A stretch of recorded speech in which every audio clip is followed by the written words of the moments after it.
Okay, hi everybody, good morning. Still good morning, right? I know I'm standing before lunch, but I also know you all had a great breakfast, so I don't feel so guilty. Great to be at BITS again, and it's a wonderful conference. I'm sure all of you agree to this. Now, I've got 20 years of content to talk about in 20 minutes, so I'll go straight to the top.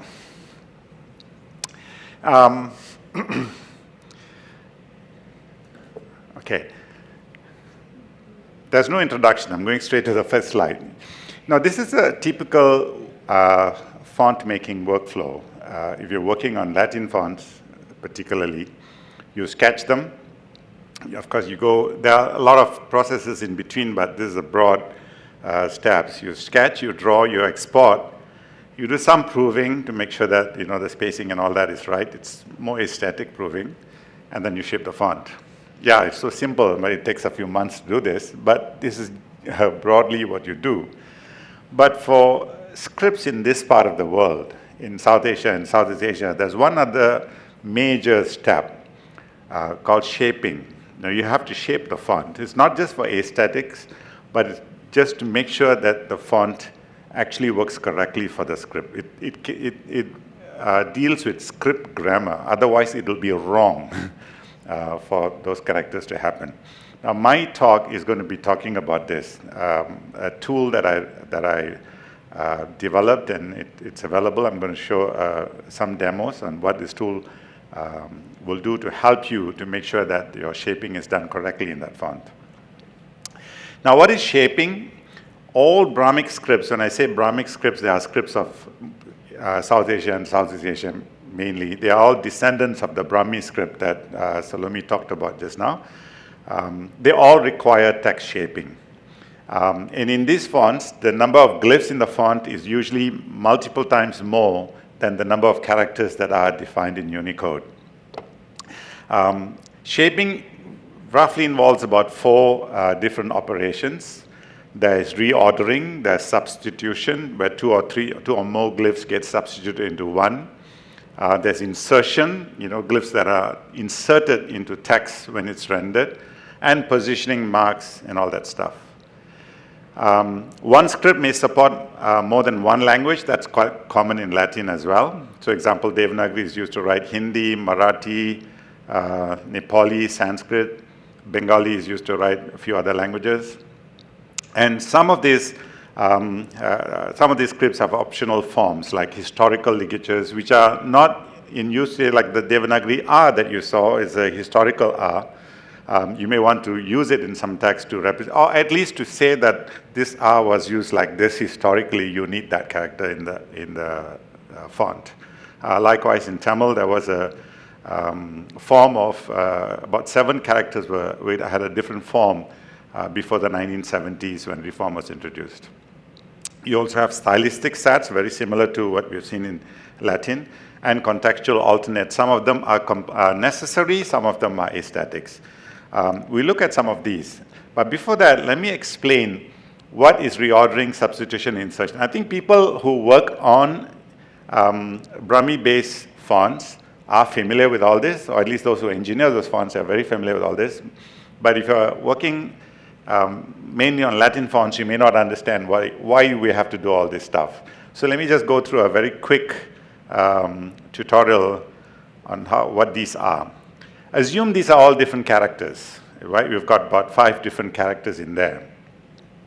What shaping does is, it could be a ligature of a consonant and a vowel sign, or it could be a conjunct that's composed of multiple consonants. All this happen in various scripts in India. I didn't want to pick any particular script, so these are just blocks that shows different characters. So you can have 2 characters or more characters merging into one glyph, forming a conjunct or a ligature. You can have characters inserted into the text at the time of rendering. All these are not done by the font designer, but this is done at the time of rendering. Some characters may get reordered, and some may have been marks that are just positioned. They are not changed or whatever, but they're just positioned above or below or at the sides of other characters. These are all very basic definition of shaping. And how do we do this shaping? And this is an example of Khmer, where you have, after the shaping, it becomes just one, it appears to be just one glyph, but it's got multiple characters in there. You can see that the raw actually goes to the left, and then the matra, the last character, actually goes on top, and the one in the middle goes below. So all this is done by the shaping process. To create shaping, you need to write OpenType. I mean, there must be a font engineer who actually does this for you.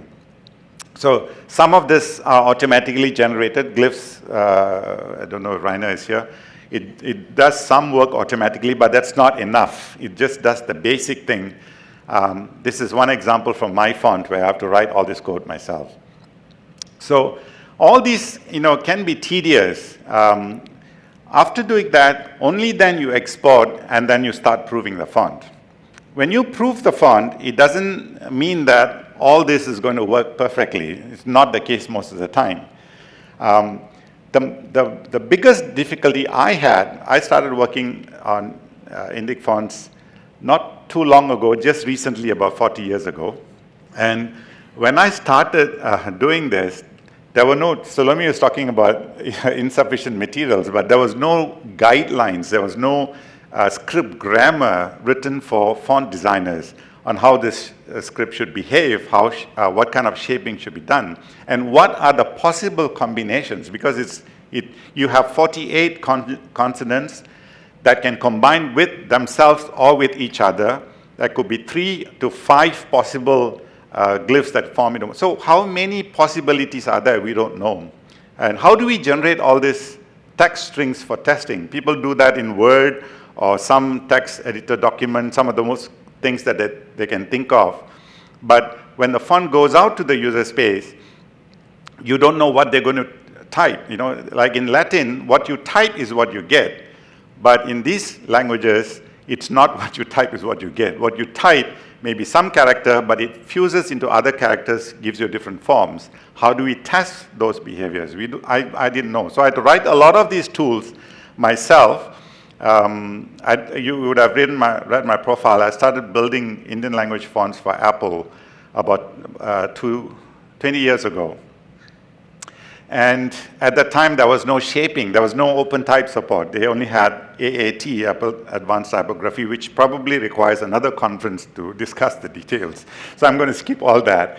But I had to write these tools myself to test it because there were not tools available. When I open any font editor, it gives me a set of glyphs A to Z, and then I have to fill it in. Where do I add my K? Where do I add my O? Where do I add my vowels? It was not possible.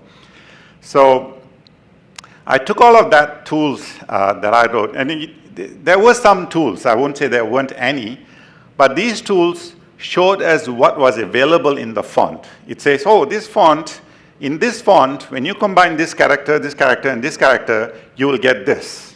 Or in this font, when you have this next to this will really position itself. It does all that. But is that enough to render that text in that particular language using that script correctly? We don't know, because we have not thought of all the possible combinations out there. Even if it is an improper combination, assuming these two characters never come together, you need to handle that too, because you need to make sure that they don't form an unknown conjunct or unrecognized symbol. So these are the issues. So, and then what's required? That's what's missing. Right? Sad face. I was already sad and the face came out.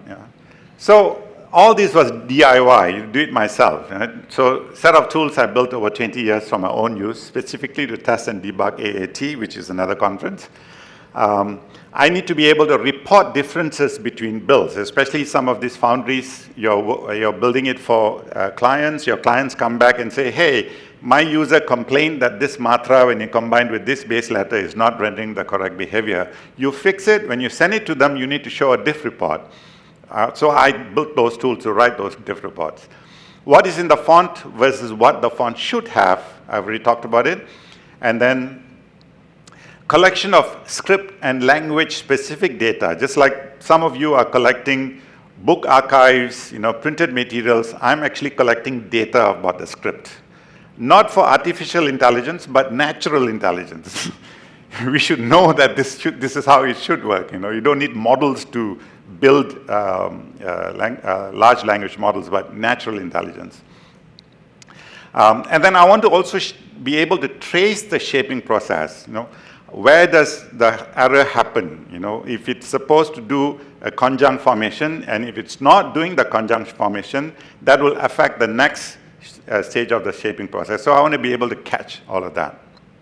And then render random words in selected languages to see my shaping, my spacing, my substitution, my kerning, and all of that. So I took all of these tools, packaged them together, and then give them a user interface so anybody can use it. And I called it Hibiscus. I released it in the Mac App Store for free, and it's open source. You can take it from GitHub and modify and do whatever you want. And some people have helped me add data that I've not added, like Khmer, which I'm going to demonstrate to you next. Now, I've been doing demos for the last 40 years. They always fail, but I still haven't learned my lesson. I'm still going to attempt to do a demo. Okay. Let's see. That's Hibiscus. And I don't want to make it full screen because I won't know how to come back, but I'll make the screen bigger. All right. You have seen all of this, right? These are all the glyphs that are in this font. This is my Khmer font that's bundled in Mac OS and iOS and watchOS and, all those Apple platforms.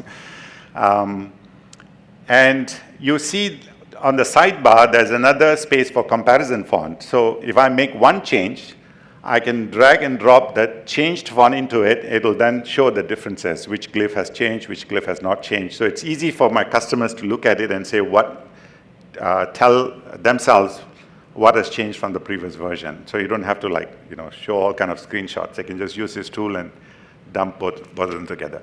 I'm only going to show you there are lots of things Hibiscus can do for you. There's not enough time. I don't want to steal your lunch. So I'm going to show you some features. There's this cluster viewer, which is where the core engine of Hibiscus is. This is where you can pick and choose different combinations and see how the glyphs play together. So for instance, here I've chosen the script Khmer because this font is a Khmer font. If I have multi-script font, you can actually select the script that you want to test. The Khmer script default language is, it's Khmer. I can look at the consonants. I can look at the consonants with one subconsonant or koeng. I can look at consonants with two subconsonants. Imagine typing all this out. If you know how to type Khmer, that is, especially if you're designing fonts for a language or script that you don't speak or write. Consonant with triceps, consonant with other images, all these possibilities. Thanks to my friend Sovichat, I'm sure he's here. He's the one who built this cluster data for me. I've built it for the other 22 languages. And other friends who are also contributing for more languages. So there's somebody here who's promised to help me with Tibetan, and hopefully we can have a Tibetan cluster data here. Now, let's go back to consonants with one koeng, and then I'm going to add a vowel sign to that. And then I can see how it behaves across all the glyphs. I can change, I'll leave the UI portion out of it. It's free, you can just download it on your Mac and you can play with it. And then I'm going to put a top mark and see what happens to it. So you can actually see the behavior of the script dynamically without having to create all of this yourself. Okay, other signs are many other things. I can look at numbers. A lot of these South Asian scripts have their own number systems, number formats. You can look at how they play with each other. And you can look at words. This is beautiful. I'm going to cut this and see, these are lessons I've learned from demos. So it gives you a random list of words. For Indian languages, I have a list of about 200,000 words for each script per language. So there'll be about 250,000 for Hindi, 250,000 for Marathi, some Devanagari, I mean, for Sanskrit and all the other stuff. But for scripts that are not as common on the internet, it's very difficult to get word lists. So these are all contributions courtesy of my friend Sovichad, who sent me this list.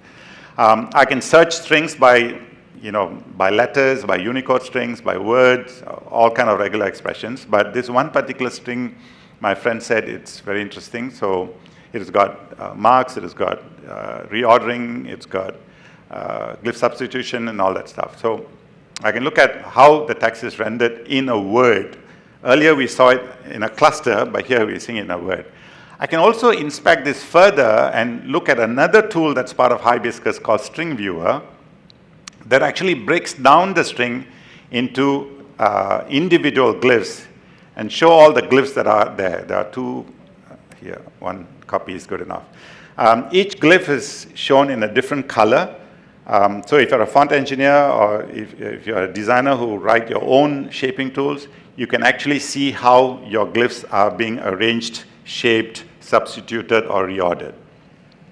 The glyph names are shown below. You can change, if you have another font, you can drag and drop it into that font and see, compare how they do. I actually have another font, I'll show it to you shortly.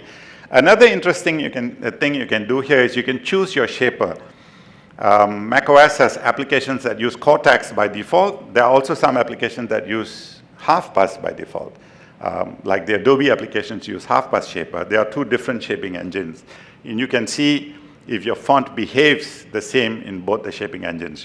You can actually drop the font twice and choose different shapers between the main font and the comparison font and see how they map. You go play with this. There's a lot of interesting things you can do. I added another font here to save time, so I'm going to hide my main font and show my compare font, which is actually a Noto Sans Khmer font. This is an OpenType font. The font that I showed you just now, my own font is an AAT font, so you won't see a lot of marks and all that. Here you can actually see, you can ask it to show anchor points.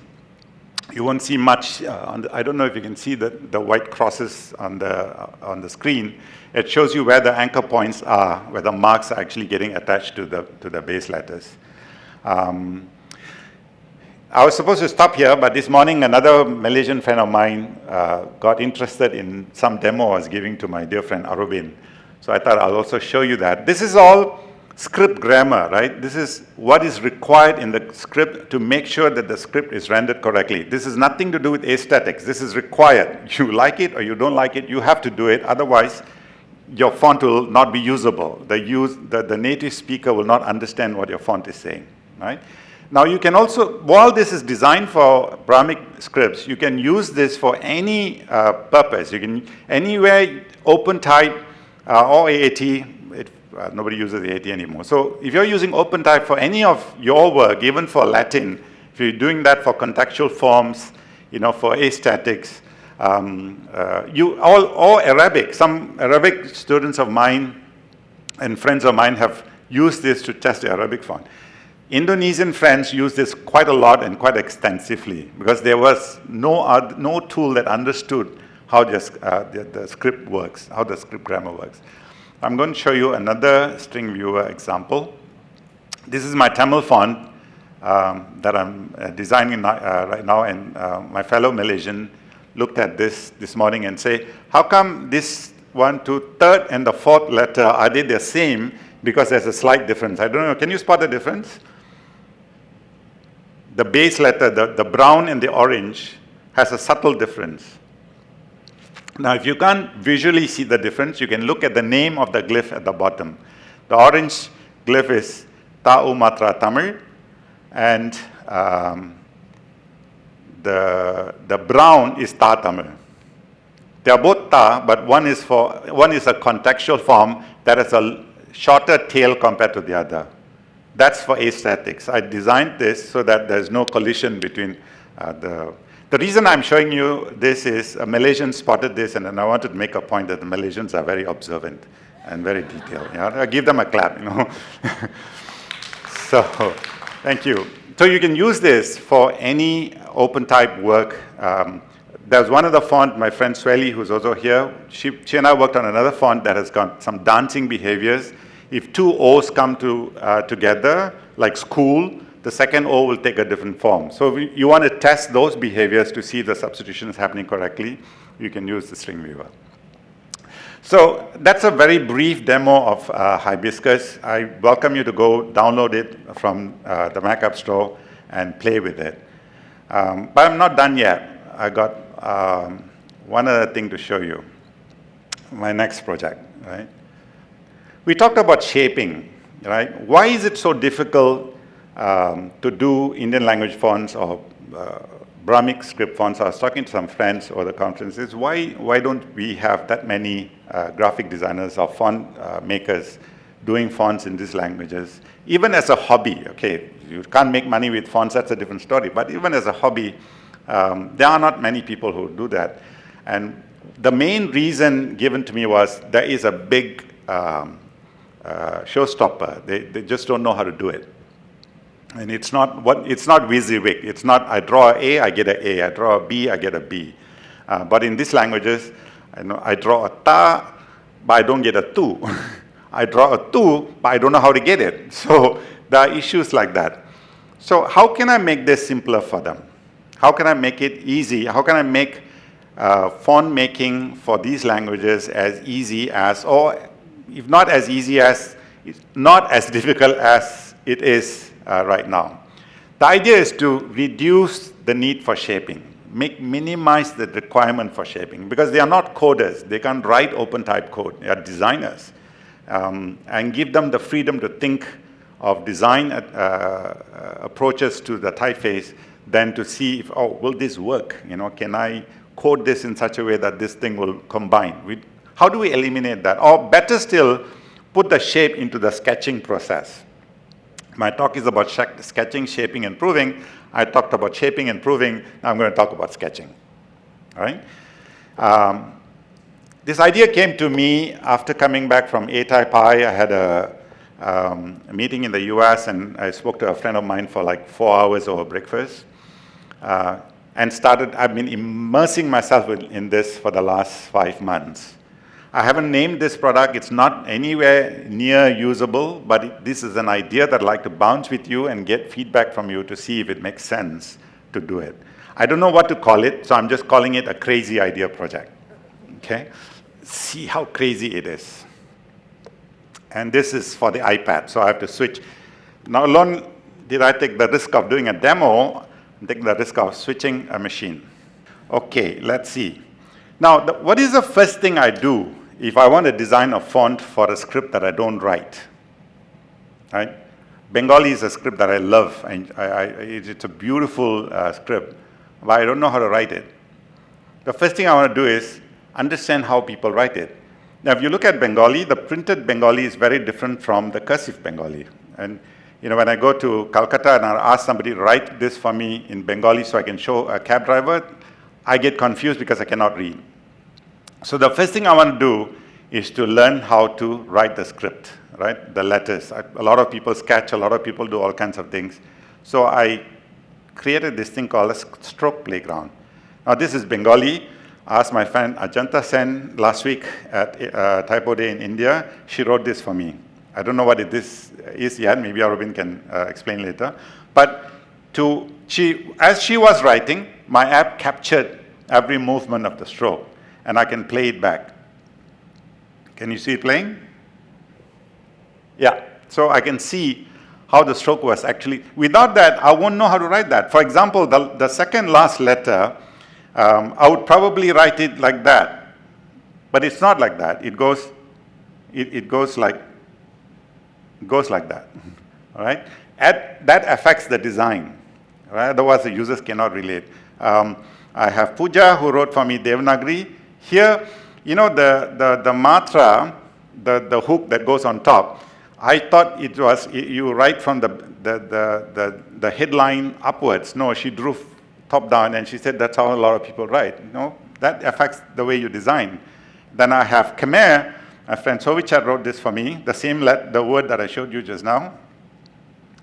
And you see how that is written, which one is written first, which one is written second, and all that stuff. And then I have Thai. Anutin told me, yeah, see, Anutin, you're right. He told me that people will laugh when you show this, and you do laugh. I know I can also play this, right? So he's the right man to organize conferences.